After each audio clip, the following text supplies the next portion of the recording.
बात से लगता है कि एक मुख्यमंत्री अपने को यादव बोले, इसका मतलब क्या है? इसका मतलब उनके अंदर जातिवाद कूट कूट करके भरा हुआ है, क्योंकि हमारी पार्टी जो है राष्ट्र को मजबूत करके दुनिया में नंबर 1 पे ले जाना चाहती है। विपक्ष जो है इससे तिलमिलाया हुआ है। जिन्हें अपनी सरकार में क्या किया, पिछली जब उनकी अखिलेश जी की सरकार थी, उन्होंने विशेष संप्रदाय के लड़कियों की शादी के लिए अनुदान दिया, लेकिन बाकी गैर मुस्लिम लड़कियों के लिए शादी का अनुदान का नहीं दिया। तो भेदभाव की नीति उन्होंने शुरू किया। या कब्रिस्तान की बाउंड्री उन्होंने कराई, लेकिन शमशान की बाउंड्री नहीं कराई। फिर सबका साथ, सबका विकास, सबका विश्वास। और अब की प्रधानमंत्री जी ने नारा दिया कि सबका विकास, सबका साथ, सबका विश्वास और सबका प्रयास, यानी सबका प्रयास। किसान यूनियन के एक बड़े लीडर जो है, उन्होंने कहा था हम किसान बिल के खिलाफ हैं मगर बीजेपी के खिलाफ नहीं है। मतलब उनका वोट भी बीजेपी में ही पड़ेगा। नमस्कार, स्वागत है आपका एक बार फिर से आपके अपने खास कार्यक्रम विजन यूपी में। आज हम मौजूद हैं उत्तर प्रदेश की राजधानी लखनऊ में और आज हमारे साथ जो मेहमान मौजूद हैं, मैं आपको उनके विषय में बता दूं। आप सांसद हैं मोहनलालगंज से और केंद्रीय राज्य मंत्री। जी हाँ, मैं बात कर रहा हूं कौशल किशोर जी की। कौशल जी, बहुत बहुत स्वागत है आपका हमारे खास कार्यक्रम विजन यूपी में। इस बार क्या विजन है चुनाव को लेकर के और क्या तैयारियां चल रही हैं चुनाव? इस बार उत्तर प्रदेश में जो हमारा विजन है, एक मजबूत प्रदेश बनाने का है। मजबूत प्रदेश का मतलब है कि एक मजबूत राष्ट्र बनाना, क्योंकि उत्तर प्रदेश पूरे देश का सबसे बड़ा प्रदेश है। और ऐसी स्थिति में प्रदेश के अंदर जो भी गरीब तबके के लोग हैं, उनको आर्थिक रूप से मजबूत करना, सामाजिक रूप से मजबूत करना, ज़रूरत की चीज़ें उनको उपलब्ध कराना, रोज़गार उपलब्ध कराना, ये सारी चीज़ों पर काम हमारी सरकार करती चली आई है। केंद्र में मोदी जी की सरकार और उत्तर प्रदेश में योगी जी की सरकार। और इसीलिए आप देख रहे होंगे कि केंद्र में मोदी जी की सरकार ने जो गरीब किसान हैं उनको 6,000 रुपये साल में 2-2 हज़ार की किस्तों में उनको देने का काम करते हैं। अभी 1 जनवरी को सभी किसानों के खाते में 2-2 हज़ार रुपये पहुँच गए। उत्तर प्रदेश में लोगों को बिजली नहीं मिल रही थी पूरे देश में, लेकिन उत्तर प्रदेश में भी आज पूरे प्रदेश के अंदर लोगों को बिजली मिल रही है। मुफ्त में बिजली के कनेक्शन मिल गए लोगों को। इसी तरह विधवा, विकलांग, वृद्धा की जो पेंशन थी उनको 2 गुनी कर देने का काम किया गया। एक गांव पंचायत के सदस्य होते हैं, उन लोगों को कभी कोई मदद नहीं करता था, लेकिन हमारी योगी जी की सरकार ने उनकी बैठकों में गांव पंचायत के सदस्यों को 100 रुपये, बीडीसी के मेंबर का दूना कर दिया, 500 से 1,000, जिला पंचायत सदस्य का 2 गुना कर दिया, प्रधान का, प्रमुख का, जिला पंचायत अध्यक्षों का भी मानदेय दूना कर दिया बैठकों का। तो इस तरीके से ये योजनाएं। इसके अलावा लोगों को जो उज्ज्वला योजना के तहत गैस सिलेंडर, चूल्हे उपलब्ध कराना, आवास उपलब्ध कराना। अभी सन 2022 तक सभी लोगों को आवास देना और 80 लाख आवास पूरे देश के अंदर अभी फिर से देना है और 60 लाख लोगों को नौकरी देना है। इस तरह का अभी हमारी केंद्र सरकार ने बजट पेश करने का काम किया। इसके अलावा जो है, जो आप देखेंगे गरीब लड़कियों की शादी में अगर घर से करते हैं तो उनको 20,000 रुपये, और अगर वो सामूहिक शादी करते हैं, मुख्यमंत्री जी की सामूहिक शादी योजना में करीब 7,60,000 लड़कियों की शादी हुई, जिसमें 51,000 रुपये हमारी सरकार खर्च करती। 35,000 लड़के के खाते में जाता है, 10,000 का सामान और 6,000 का आयोजन में। लेकिन मज़दूरों की लड़कियों की शादी में अगर वो रजिस्टर्ड मजदूर हैं तो उनकी 2 लड़कियों की शादी में हमारी सरकार 75,000 हज़ार रुपये खर्च करती है।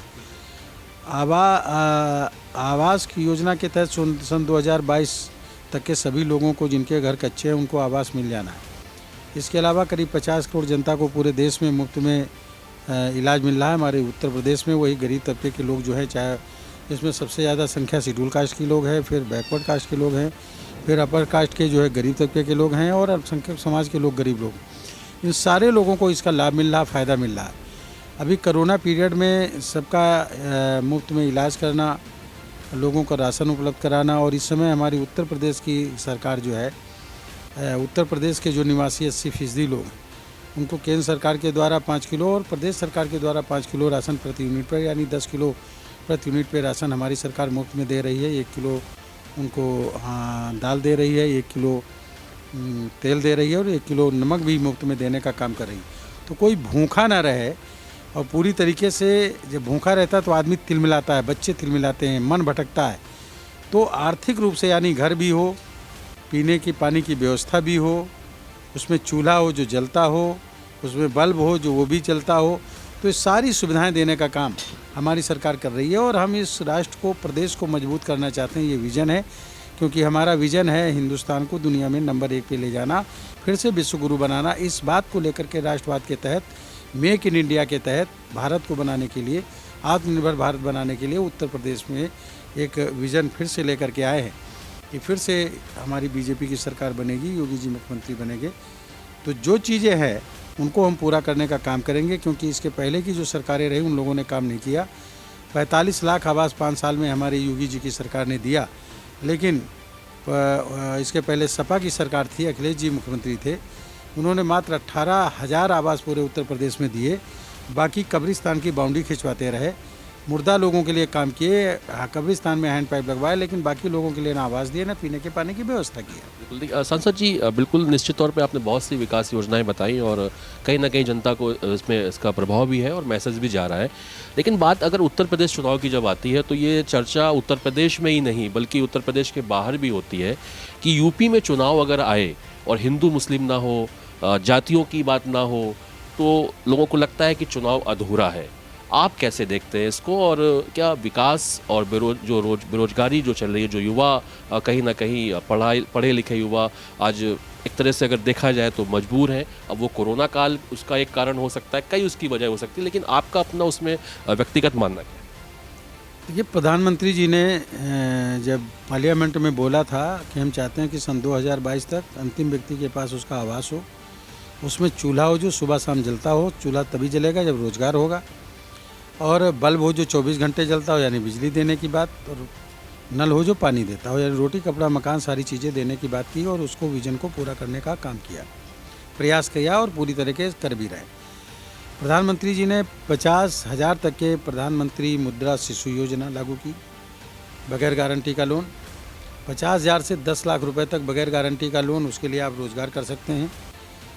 एक स्टैंड अप योजना लागू की 4 अप्रैल 2016 को, जिसके तहत पूरे देश के प्रत्येक बैंक में एक महिला को और एक शेड्यूल कास्ट को, पासी, चमार, धोबी, धानु, कोरी, खटी, किसी भी जाति का शेड्यूल कास्ट हो, उसको कल कारखाने का मालिक बनाने के लिए 10 लाख रुपए से लेकर के 1 करोड़ रुपए तक बगैर गारंटी का लोन दे करके वो उद्यमी बनाना।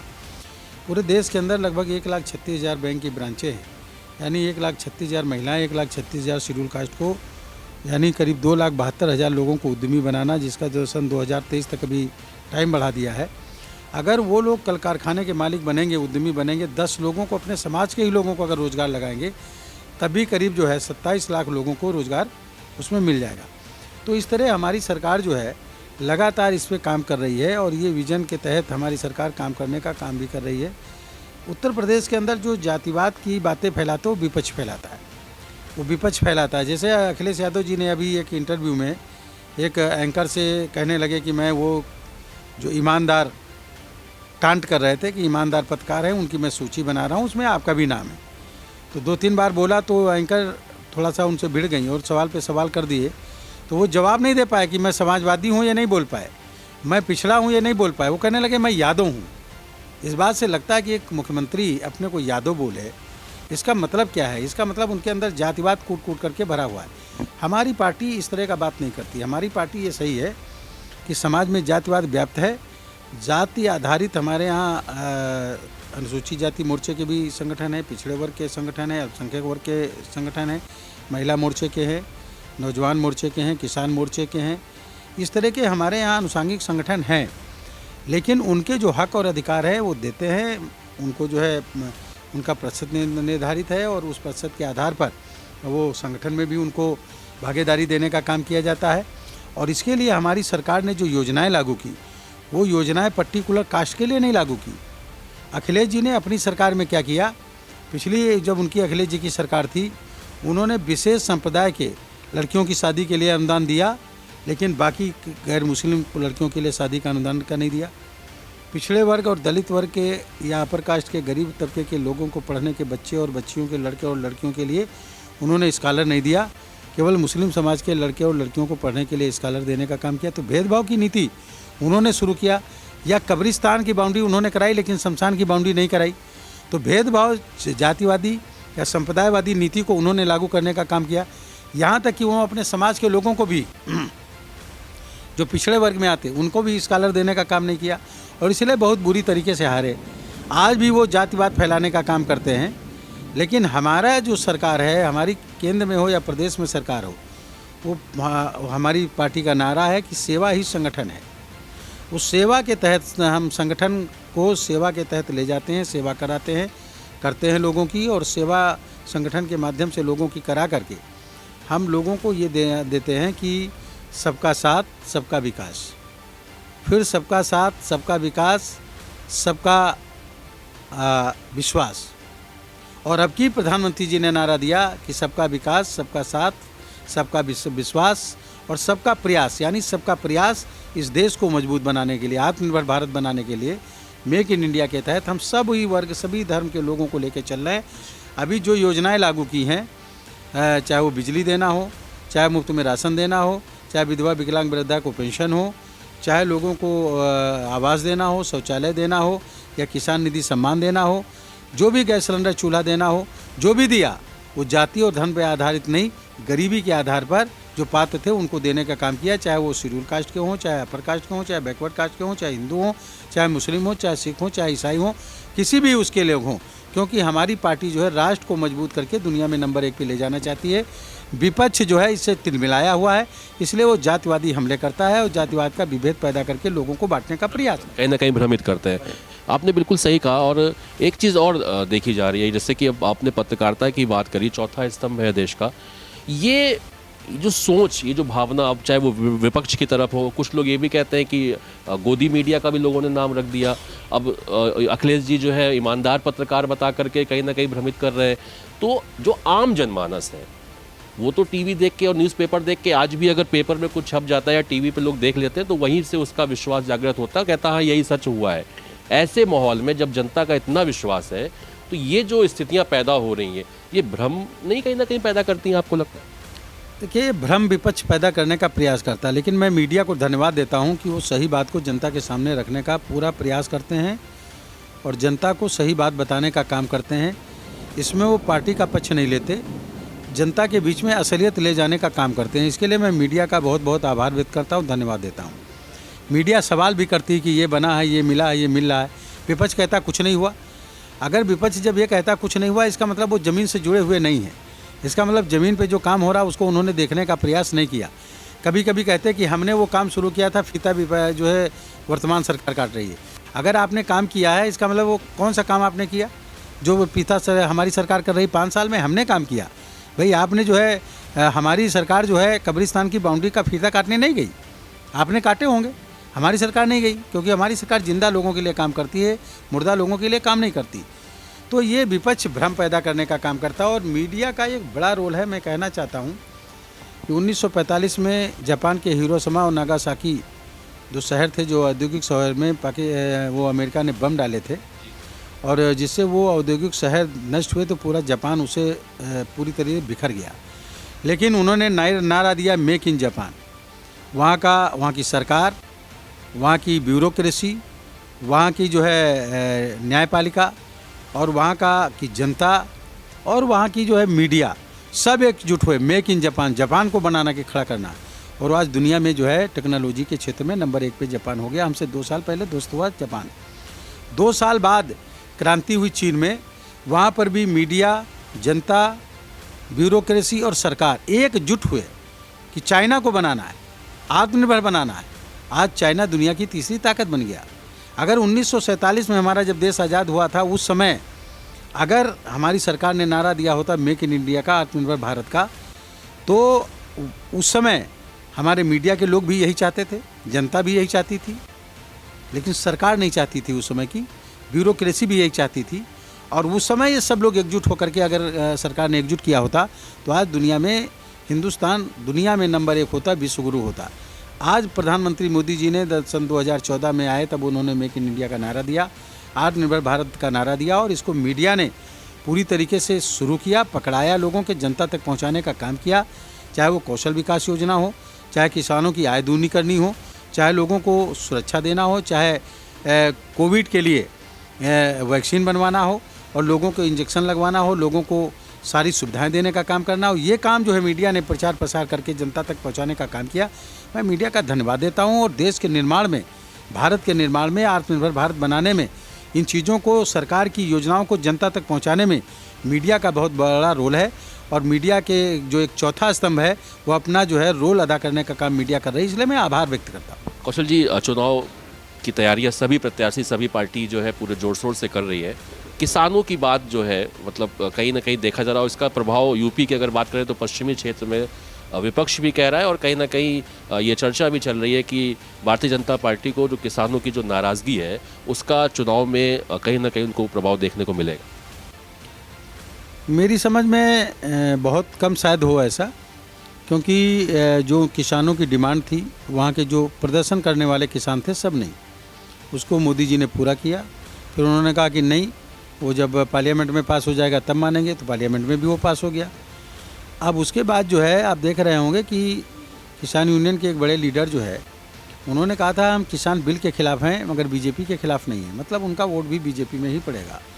और उन किसानों को भी आज बिजली मिल रही है, अलग से जो है उनके जो ट्यूबवेल प्राइवेट हैं उनको अलग से बिजली दी जा रही है, बिजली का रेट फिक्स किया गया उनका, वहाँ पर मीटर नहीं लगाया गया। ये सारी सुविधाएं हमारी सरकार देने का काम कर रही है। किसानों को वहाँ 6,000 रुपये साल में मिल भी रहा है।